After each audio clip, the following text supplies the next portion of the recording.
What do you think of these new inclusion standards for films? They make me vomit. They make me vomit. They make me vomit.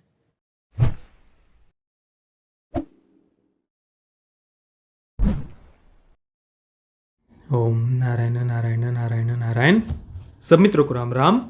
दोस्तों कैसे हैं आप सब। दोस्तों सबसे पहले तो वीडियो को लाइक कर दीजिए और वीडियो पसंद आए तो इसे शेयर करना बिल्कुल भी मत भूलना। देखिए दोस्तों, आज वोक्स और लिबरल्स के आतंक से पूरा विश्व परेशान है, चिंतित है, पीड़ित है, आहत है, दुखी है। अपने बच्चों के भविष्य को लेकर, देश के भविष्य को लेकर, मानवता को लेकर जितने भी समझदार लोग हैं विश्व भर के, वे चिंतित है, आहत है। क्योंकि वोक्स के जो एजेंडाज है वो इतने भयावह है किसी भी देश के लिए, आने वाली जनरेशन्स के लिए, मानवता के लिए, कि हर व्यक्ति आज चिंतित है, दुखी है। और इसी चिंता की, दुख की कड़ी में एक और कड़ी जुड़ गई है। अभी कुछ दिन पहले ही the Academy of Motion Pictures ने, यानी ऑस्कर्स की जो कमिटी है, उन्होंने एक नया रूल जारी किया है। अगले वर्ष से 2024 से अगर किसी को भी अपनी फिल्म ऑस्कर्स में भेजनी है बेस्ट पिक्चर्स की कैटेगरी के लिए, तो कुछ नए रूल्स एंड रेगुलेशंस जारी किए गए हैं। कुछ रिक्वायरमेंट्स को उस फिल्म को फुलफिल करना होगा। क्या है वो रिक्वायरमेंट्स? उस फिल्म मेकर को अपनी फिल्म में कंपलसरी कोई ना कोई LGBTQ कैरेक्टर डालना होगा, या फिर उसके साथ में ही enough black, gay and disabled actors उसमें होने चाहिए उस फिल्म में। या तो कोई कैरेक्टर हो फिल्म में लिखा हुआ, या फिर जिन एक्टर्स को आप ले रहे हैं उनमें इनफ, मतलब केवल इक्का दुक्का कैरेक्टर नहीं चलेगा, इनफ ब्लैक कैरेक्टर्स होने चाहिए, LGBTQ कैरेक्टर्स होने चाहिए। तो ये जो इंक्लूसिविटी को बढ़ाने के लिए ऑस्कर्स ने ये रूल जारी किया है। देखिए, एथनिक जो एशियन कैरेक्टर्स हो, ब्लैक कैरेक्टर्स हो, वहाँ तक तो ठीक है, बातें समझ में भी आती है। LGBTQ कैरेक्टर्स को ऐड करने की ज़बरदस्ती एक प्रकार से ऑस्कर्स की तरफ से की गई है। और आपको लग रहा हो कि चलो ये तो एक ही कैटेगरी के लिए है, बेस्ट पिक्चर्स के लिए, बाकी कैटेगरी में तो रूल नहीं है। पर देखिए, कोई भी फिल्म मेकर अपनी फिल्म को ये सोचकर नहीं बनाता कि भाई मुझे बस बेस्ट सिनेमाटोग्राफी का अवार्ड चाहिए इसलिए मैं ये फिल्म बना रहा हूँ, मुझे बस बेस्ट कोरियोग्राफी का या बेस्ट एक्शन सीक्वेंसेस का अवार्ड इसलिए मैं ये फिल्म, किसी एक पर्टिकुलर कैटेगरी को ध्यान में रखकर थोड़ी ना कोई फिल्म मेकर फिल्म बनाता है। सबकी अपेक्षा होती है कि भाई मेरी फिल्म तो बेस्ट पिक्चर्स की कैटेगरी में कम से कम नॉमिनेट तो होनी चाहिए। पर अगर नॉमिनेट भी होना होगा तो भी क्वालिफाई तो करना पड़ेगा उससे पहले। पर अगर इस प्रकार के, मतलब कोई LGBTQ कैरेक्टर नहीं होगा फिल्म में, तो उस फिल्म को पहले ही डिस्क्वालीफाई कर दिया जाएगा, हटा दिया जाएगा, वो रेस में ही भाग नहीं ले पाएगी वो फिल्म। और इसे सुनकर जिन्होंने बेस्ट एक्टर का अवार्ड जीता था ऑस्कर्स में ही 1978 में, रिचर्ड ड्रेफस, 1978 में आई उनकी film the good bye girl में उनका जो लीडिंग रोल था उसके लिए उन्हें बेस्ट एक्टर का ऑस्कर अवार्ड मिला था। और उन्होंने ही, जिन्हें ऑस्कर का अवार्ड मिला था, उन्होंने ही अभी हाल ही में दिए एक इंटरव्यू में कहा कि ये जो वोक्स के नए रूल्स, जो भी उनके एजेंडा सामने आ रहे हैं, या ऑस्कर की कमिटी ने ये जो नया रूल लागू किया है, ये सब देखकर मुझे उल्टी आती है। Starting in 2024, films will be required to meet new inclusion standards to be eligible for the Academy Awards for Best Picture. What do you think of these new inclusion standards for films? They make me vomit. They make me vomit. They make me vomit. Academy Award winning actor Richard Dreyfuss has slammed the Oscars' new diversity and inclusion requirements and said they make me vomit.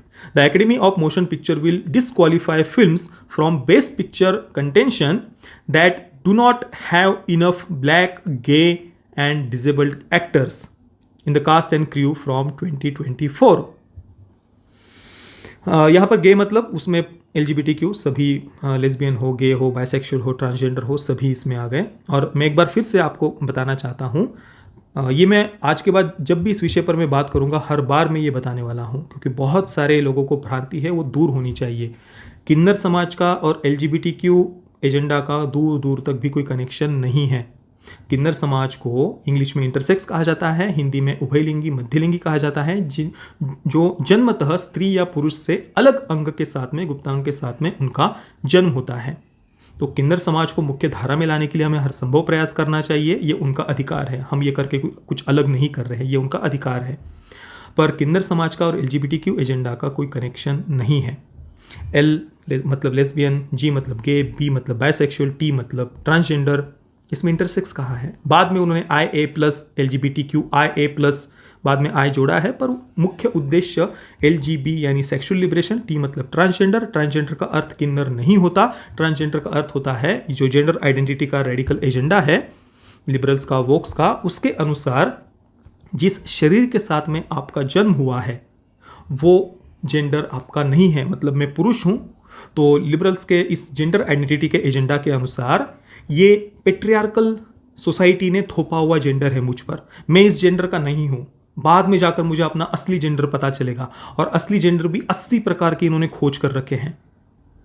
इसमें अजेंडर है, non binary, binary, और भाई मैं ये याद नहीं रखता यार, 80 जेंडर कौन याद रखेगा। उसमें एक जेंडर फ्लूइड करके भी कैटेगरी आती है, मतलब मैं कभी भी अपना जेंडर बदल सकता हूँ। आज मैं स्त्री हूँ, कल मैं पुरुष हो सकता हूँ, परसों मैं नॉन बाइनरी हो सकता हूँ, नरसों में अजेंडर हो सकता हूँ, और उसके बाद जाकर मैं और कुछ 80 जेंडर है भाई, रोज़ मैं अपना जेंडर भी बदल सकता हूँ। जेंडर फ्लूइड भी उसमें एक कैटेगरी आती है। 80 प्रकार के जेंडर्स खोज कर रखे हैं, तो उन्हें ट्रांसजेंडर कहा जाता है। तो प्लीज़ कृपा करके हाथ जोड़कर प्रार्थना करता हूँ, हमारे किन्नर समाज को इसके साथ मत जोड़िए प्लीज़।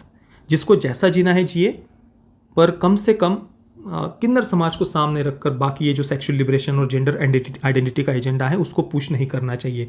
किन्नर समाज को ढाल के रूप में यूज़ नहीं करना चाहिए, मैं इतना ही कह रहा हूँ। तो LGBTQ कोई ना कोई कैरेक्टर होना चाहिए, ये कंपलसरी कर दिया है ऑस्कर्स में। और आप सोचिए, दुनिया भर के फिल्म मेकर्स हैं, केवल इसमें अमेरिकन फिल्म्स आएंगे ऐसी बात नहीं है। अब RRR के भी, जैसे इस पिछले वर्ष RRR गई थी ऑस्कर्स में, तो इच्छा तो सबकी थी ना कि भाई बेस्ट पिक्चर की कैटेगरी में कम से कम नॉमिनेशन मिल जाए। तो सोचिए अगले वर्ष, मतलब पूरे विश्व भर के फिल्म मेकर्स ये अपेक्षा रखते हैं कि भाई कम से कम वहाँ पर हमारी फिल्म का नाम आ जाए, तो एक रिकग्निशन, ग्लोबल रिकग्निशन मिल जाएगा। तो उस उद्देश्य से ही कई सारे फिल्म मेकर फिल्में भी बनाते हैं, उनका सपना होता है। तो दुनिया भर में इसका कितना दूर तक एक प्रभाव पड़ने वाला है, आप देखिए, ये भयानक है सच में। और इसलिए मैंने RRR को जब ऑस्कर मिला था तब भी, अभी भी मेरा वो वीडियो आप उठाकर देख लीजिए, तब भी मैंने कहा था कि भाई इसमें ऑस्कर कोई मिला, इसलिए ऑस्कर की बहुत बड़ा कोई अवार्ड है, इसलिए मैं इसको हम सेलिब्रेट नहीं कर रहे। सेलिब्रेशन इसलिए है क्योंकि RRR के माध्यम से हमारा जो असली इतिहास है, हमारे जो स्वतंत्रता सेनानी हैं, जो हमारे महापुरुष हैं, उनके उस इतिहास को ये फिल्म सामने लाती है।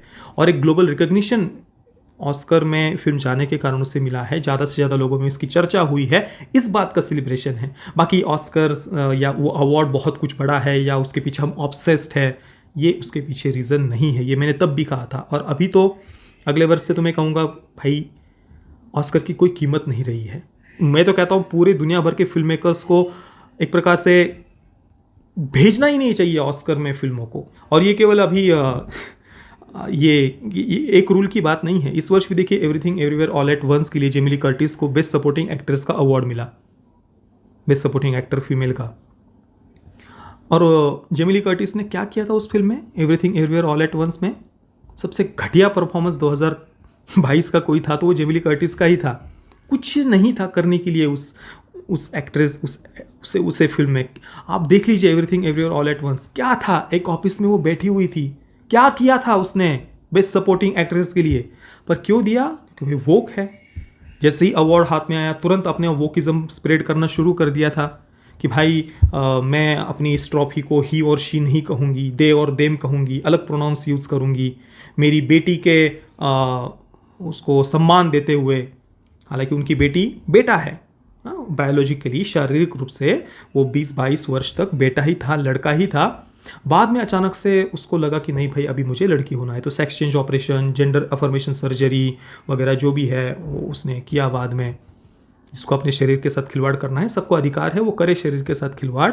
पर ये ऑस्कर देखिए कैसे घटिया से घटिया एक्टर को वो सामने वो ट्रॉफी हाथ में देकर अपने वोक एजेंडा को केवल पुश करने के लिए देते हैं। और इसी कारण से कई सारे जो समझदार एक्टर्स हैं उन्हें ऑस्कर्स के ये जो नए रूल है वो देखकर उल्टी आने जैसा फील हो रहा है।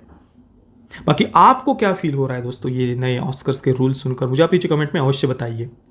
ये वीडियो देखने के लिए आप सभी मित्रों का बहुत बहुत धन्यवाद। जय श्री राम, वंदे मातरम।